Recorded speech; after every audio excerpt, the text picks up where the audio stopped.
Professor Horror. Scary Stories.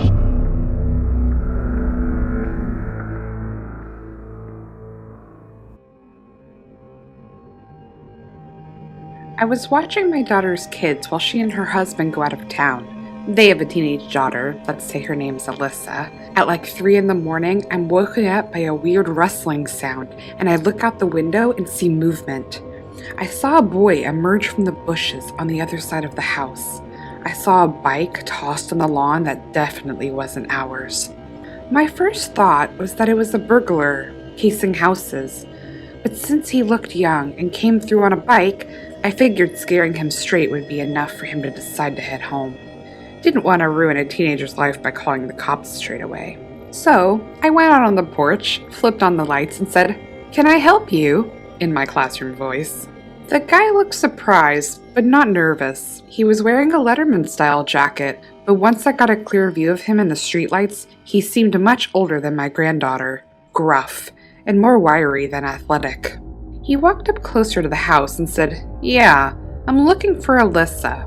I gave him a disapproving glare, hoping he'd realize he came looking for a girl late at night, and a grumpy old person answered, "It's time to split."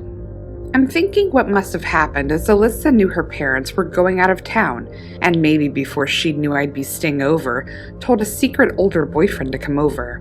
It was late, and I was alone with several kids, so I didn't want him coming any closer to the house.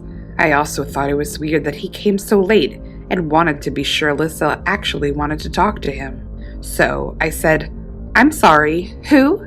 And he said Alyssa. And then he said her full name.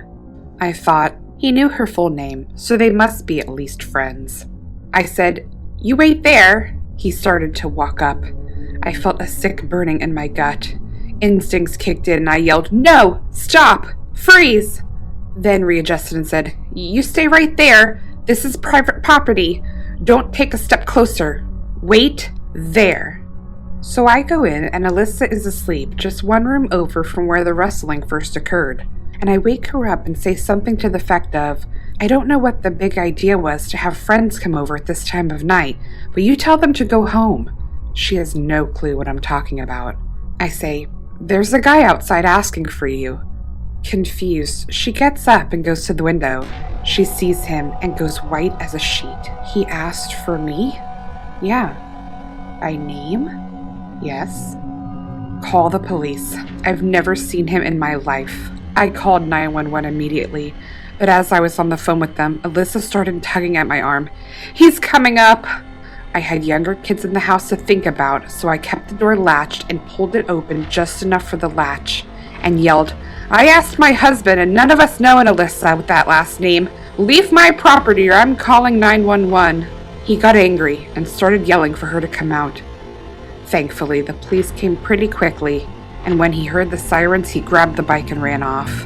I watched where he was running, and he jumped into the passenger side of a car without headlights or front plates and sped off. The police followed in that same direction once I pointed them, but they didn't get him. They advised us to take all her social media details offline if she was sure she didn't know who this person was, and said they had a couple of similar reports recently and they were looking into it. I got a heavy-duty lock and she slept in my room for the remainder of my visit.